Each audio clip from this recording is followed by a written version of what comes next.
विद्यार्थियों नमस्कार। आज के वीडियो में हम विभिन्नता में एकता भारतीय संस्कृति की एक अत्यंत महत्वपूर्ण विशेषता है, इसके संबंध में विस्तार से अध्ययन करेंगे। विद्यार्थियों, जैसा कि हम सब जानते हैं, भारत एक विशाल देश है और यह जो भारत है आश्चर्यजनक विभिन्नताओं से परिपूर्ण है। यहाँ विभिन्न प्रकार की जलवायु, वनस्पति, पशु पक्षियों में भी असीमित विभिन्नताएं हैं। विभिन्न जातियाँ, विभिन्न प्रकार के धर्म, विभिन्न प्रकार की भाषाएं और बोलियाँ, विभिन्न प्रकार के रीति रिवाज, खान पान, रहन सहन, विधि विधानों इत्यादि की विविधताएं देखने को मिलती है। परंतु इन विभिन्नताओं के होते हुए भी एक आधारभूत एकता जो कि भौगोलिक, राजनीतिक, धार्मिक, सामाजिक, सांस्कृतिक इत्यादि क्षेत्रों में देखने को मिलती है। भारत में जो प्रमुख विभिन्नताएं देखने को मिलती है वो इस प्रकार है अलग अलग क्षेत्रों में। पहला है भूमि के क्षेत्र में विभिन्नता। जैसे भारत में भूमि के क्षेत्र में भी विभिन्नता दिखाई देती है। इस देश में कहीं पर्वत है, कहीं उपजाऊ मैदानी भाग, तो कहीं पठार, तो कहीं शुष्क रेतीले टीले देखने को मिलते हैं। पूर्व में असम के घने जंगल है, तो दक्षिण में पठार और उसके दोनों ओर समुद्री तट है। इस प्रकार भारत में सभी प्रकार की भूमि पाई जाती है। दूसरा है जलवायु के क्षेत्र में विभिन्नता। भारत के विभिन्न भागों में जलवायु के क्षेत्रों में भी विभिन्नता दिखाई देती है। एक और जहाँ हिमालय की जो जलवायु है वो ठंडी है, तो दूसरी ओर कोंकण, कोरोमंडल क्षेत्र, बंगाल, बिहार, उड़ीसा, मध्य प्रदेश आदि प्रदेशों की जो जलवायु है वो गर्म है। उत्तर पश्चिमी भारत, जिसमें दिल्ली, पंजाब और राजस्थान में शुष्क जलवायु है। वहीं यहाँ गर्मियों में भयंकर गर्मी और सर्दियों में भयंकर सर्दी पड़ती है। भारत का जो चेरापूंजी है असम में, वहाँ प्रतिवर्ष 400 इंच तक वर्षा होती है। तो कुछ रेगिस्तानी भागों में जैसे राजस्थान में या कच्छ के रण में 5 इंच या इससे भी कम वर्षा होती है। उपज के क्षेत्र में विभिन्नता। भारत के विभिन्न भागों में भिन्न प्रकार की जो फसलें हैं वो पैदा होती है। गंगा के मैदान में जहाँ चावल, पटसन, अफीम, तंबाकू पैदा होती है, तो पंजाब, हरियाणा, दिल्ली, सिंध एवं राजस्थान में गेहूँ, कपास, गन्ना। वहीं दक्षिणी भारत में चावल, चाय, कॉफ़ी, नारियल आदि पैदा होती है। नेक्स्ट है प्राणी वर्ग तथा वनस्पति के क्षेत्र में विभिन्नता। जलवायु की विभिन्नता के कारण में भारत में विभिन्न प्रकार की वनस्पतियाँ और पशु पक्षी पाए जाते हैं। भारत में जितनी प्रकार की वनस्पतियाँ पाई जाती है उतनी विश्व के अन्य किसी भी देश में नहीं पाई जाती। ब्लैंडफोर्ड का कथन है कि भारत के प्राणी वर्ग की भिन्नता समस्त यूरोप के प्राणी वर्ग की भिन्नता से भी बढ़कर है। भारतवासियों की आकृति में भिन्नता। भारत के अलग अलग क्षेत्रों में अलग अलग आकृतियों के रंग रूप के लोग हैं वो देखने को मिलते हैं। उत्तर पश्चिम में कश्मीर से राजस्थान तक गोरे रंग के लोग, जबकि दक्षिण भारत में काले रंग के लोग पाए जाते हैं। तिब्बत तथा बर्मा के आसपास पीली चमड़ी वाले लोग निवास करते हैं। नेक्स्ट है धार्मिक क्षेत्र में विभिन्नता। भारत में विभिन्न धर्मों एवं संप्रदायों को मानने वाले लोग रहते हैं। यहाँ हिंदू, बौद्ध, जैन, इस्लाम, सिख, ईसाई, पारसी आदि धर्मों को मानने वाले लोग निवास करते हैं। ये जो अलग अलग धर्म हैं, इन धर्मों के अनुयायी भी अनेक शाखाओं और उपशाखाओं में विभाजित हैं। जैसे हिंदू धर्म के लोग शैव, वैष्णव, शाक्त, आर्य समाजी, सनातन धर्मी। वहीं बौद्ध धर्म के लोग हीनयान, महायान तथा इस्लाम धर्म के अनुयायी सुन्नी और शिया संप्रदायों में। ईसाई धर्म के अनुयायी कैथोलिक मत तथा प्रोटेस्टेंट मत में, और जैन धर्म के अनुयायी श्वेतांबर और दिगंबर इत्यादि मतों में विभक्त हैं। भाषा के क्षेत्र में विभिन्नताओं की बात करें तो भारत में एक सरकारी अनुमान के अनुसार 179 भाषाएं और लगभग 544 बोलियां बोली जाती है। भारतीय संविधान में 22 भाषाओं असमिया, उड़िया, उर्दू, कन्नड़, कश्मीरी, कोंकणी, गुजराती, डोगरी, तमिल, तेलुगु, नेपाली, पंजाबी, बांग्ला, बोडो, मणिपुरी, मराठी, मलयालम, मैथिली, संथाली, संस्कृत, सिंधी, हिंदी आदि को 8वीं अनुसूची अर्थात सरकारी भाषाओं के रूप में स्वीकार किया गया है। हिंदी को भारत की राजभाषा 14 सितंबर 1949 को स्वीकारा गया है। भारतीय संविधान में राष्ट्रभाषा का उल्लेख नहीं मिलता। राजनीतिक क्षेत्र में विभिन्नताओं की बात करें तो भारत में विभिन्न ऐतिहासिक युगों में राजनीतिक एकता का अभाव रहा है। हालांकि मौर्य, गुप्त, मुगल तथा अंग्रेजों के अलावा भारत में राजनीतिक एकता का सदा अभाव रहा है। यहाँ भिन्न भिन्न प्रकार की शासन प्रणालियाँ जैसे राजतंत्रात्मक, गणतंत्रात्मक इत्यादि प्रचलित रही। सामाजिक क्षेत्र में विभिन्नताएं देखें तो खान पान, रहन सहन, वेशभूषा, रीति रिवाज, उत्सव, त्योहार आदि में भी भिन्नता दिखाई देती है। आर्थिक क्षेत्र में विभिन्नता की बात करें तो भारत में आर्थिक क्षेत्र में भी विभिन्नता दिखाई देती है। यहाँ कृषि, उद्योग धंधे, व्यापार आदि व्यवसायों के द्वारा लोग अपनी आजीविका कमाते हैं। कुछ लोग अत्यधिक धनी हैं तो कुछ बहुत निर्धन। एक और बड़े बड़े कारखाने स्थापित हैं तो दूसरी ओर लाखों लोग कुटीर उद्योगों में कार्यरत हैं। जहाँ लाखों लोगों को दिन में 2 बार भरपेट भोजन भी उपलब्ध नहीं होता, वहीं दूसरी ओर टाटा, बिरला, अंबानी जैसे ऐसे धनी व्यक्ति भी हैं जिनकी गिनती विश्व के अत्यधिक धनी व्यक्तियों में की जाती है। इस प्रकार भारत में विभिन्न क्षेत्रों में विभिन्नता दिखाई देती है।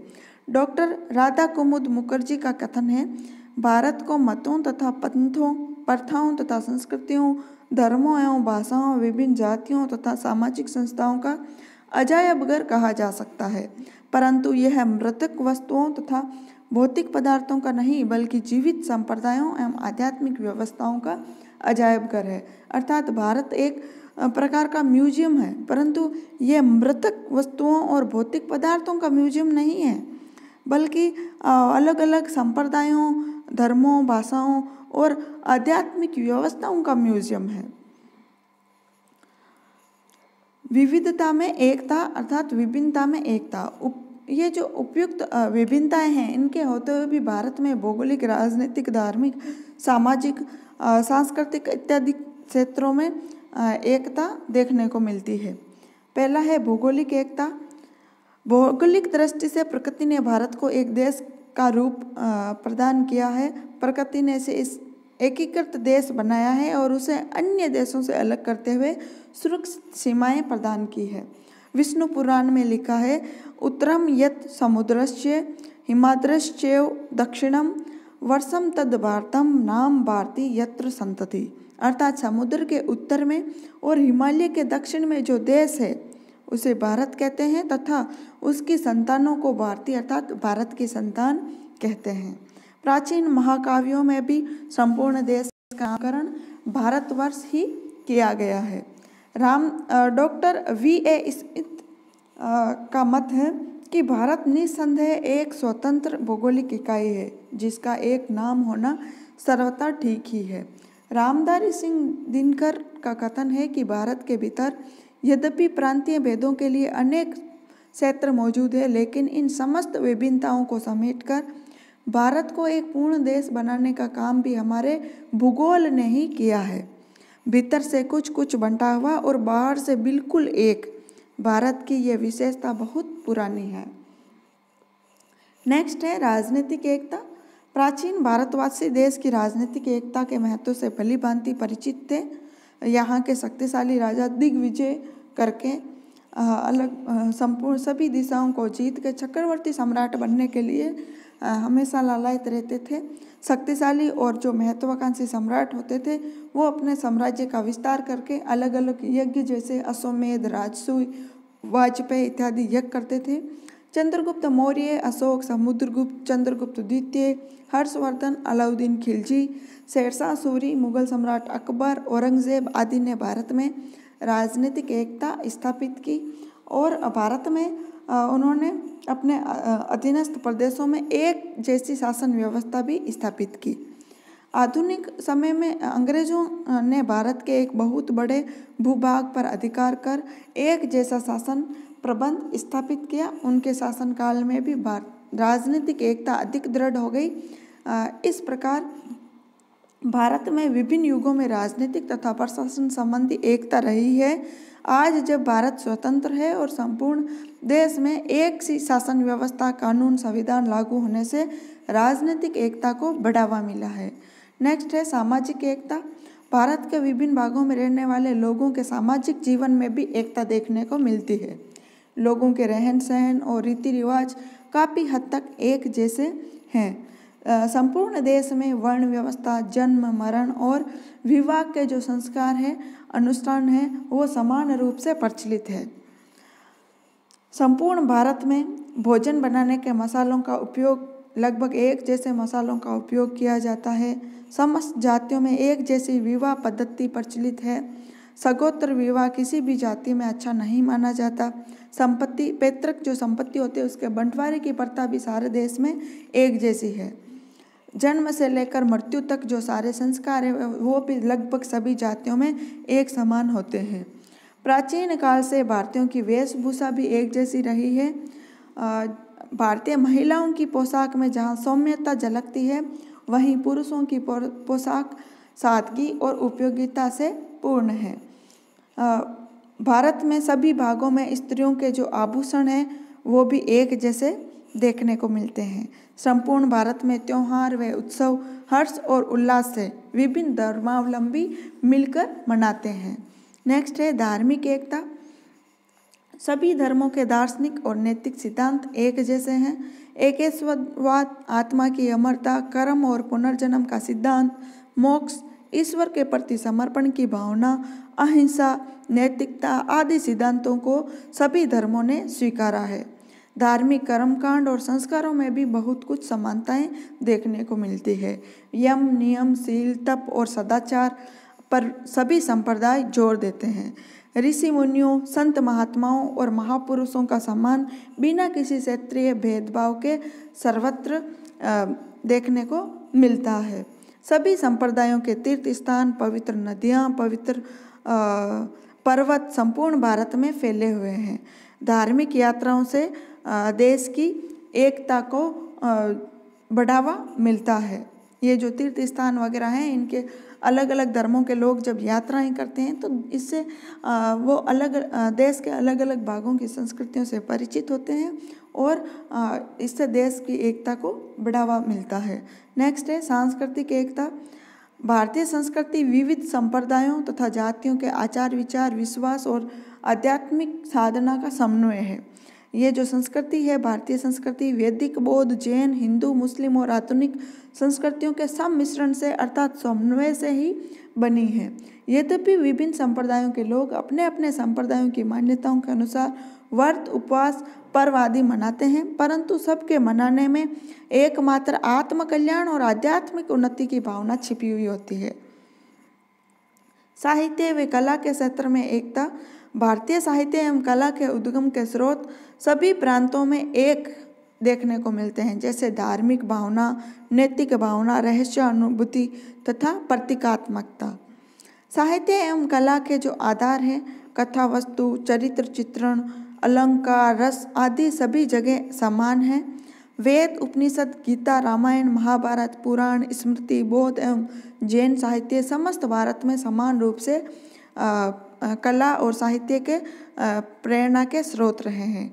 कला के स्मारकों में प्रांतीय विशेषताएं होते हुए भी स्थापत्य, मूर्तिकला, चित्रकला, संगीत और रंगमंच आदि में भी भारतीयता की ही झलक देखने को मिलती है। कलाकारों द्वारा बनाई गई मूर्तियों में सभी धर्मों के कलाकार जो अलग अलग मूर्तियाँ बनाते हैं, उनमें आध्यात्मिक भावों के दर्शन देखने को मिलते हैं। प्राचीन काल से आज तक समस्त भारत में एक जैसी संगीत कला प्रचलित रही है। संगीत के साथ स्वर और नृत्य के त्रिताल संपूर्ण भारत में समान रूप से प्रचलित है।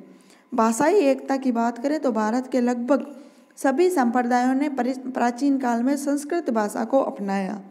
देश की विविध भाषाओं जैसे हिंदी, मराठी, गुजराती, बंगला, पंजाबी आदि का मूल स्रोत संस्कृत रहा है।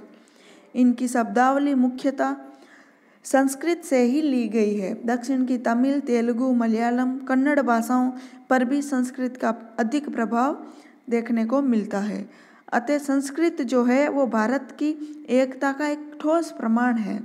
सभी भाषाओं के साहित्य में भी समानता देखने को मिलती है, क्योंकि उनके प्रेरणा के जो मूल स्रोत हैं, रामायण, महाभारत, पुराणों की कथाएं, उनके नायकों के जीवन चरित्र, देवी देवताओं के वृत्तांत ही रहे हैं। प्रत्येक भाषा के साहित्य पर आध्यात्म की छाप देखने को मिलती है। अधिकांश भाषाएं जो है उनकी वर्णमाला और व्याकरण समान है।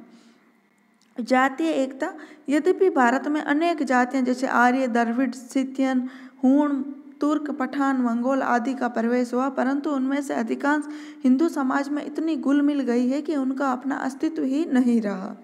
यदि एक जाति, संप्रदाय अथवा प्रांत पर कोई संकट आता है तो वह संपूर्ण देश का संकट माना जाता है।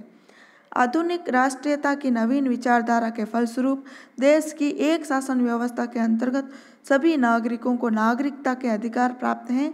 इससे अब जो जातीय भेदभाव है वो समाप्त हो रहा है। आचार्य विनोबा भावे लिखते हैं कि भारत की विविधता में अनेक धर्म, भाषाएं और जातियां हैं। भारत की यह महान भूमि अनेक सामाजिक समूहों का समागम है। इस प्रकार का महान दृश्य अन्य कोई देश उपस्थित नहीं करता, जहाँ भिन्न भिन्न भाषा बोलने वाले, भिन्न भिन्न धर्मों के उपासक और भिन्न भिन्न जातियों के लोग एक साथ बस गए हैं। फिर भी यह उल्लेखनीय है कि सभी लोग भारत को अपना घर, अपना देश और अपनी पैतृक जन्मभूमि मानते हैं। सर हर्बर्ट रिजले का कथन है कि भारत में दर्शक को भौतिक और सामाजिक क्षेत्रों में भाषा, आचार और धर्म में जो विविधता दिखाई देती है, उसकी तह में कश्मीर से कन्याकुमारी तक एक आंतरिक एकता है। यह वह एकता है जो रक्त, वर्ण, धर्म, संप्रदाय, भाषा, आचार विचार, वेशभूषा आदि भेदभावों का प्रतिरोध कर भारत को सर्वश्रेष्ठ उन्नत राष्ट्र बनाती है। अतः भारतीय जीवन की ऊपर से जो दिखाई देने वाली विविधता है वो भारतीय संस्कृति की मौलिक एकता है। विभिन्न क्षेत्रों में विविधताएं रहते हुए भी भारत में एक मौलिक एकता रही है। तो विद्यार्थियों, आज हमने भारतीय संस्कृति की एक अद्भुत जो विशेषता, विभिन्नता में एकता है, उसके बारे में विस्तृत रूप से अध्ययन किया। वीडियो यहीं समाप्त करते हैं। धन्यवाद।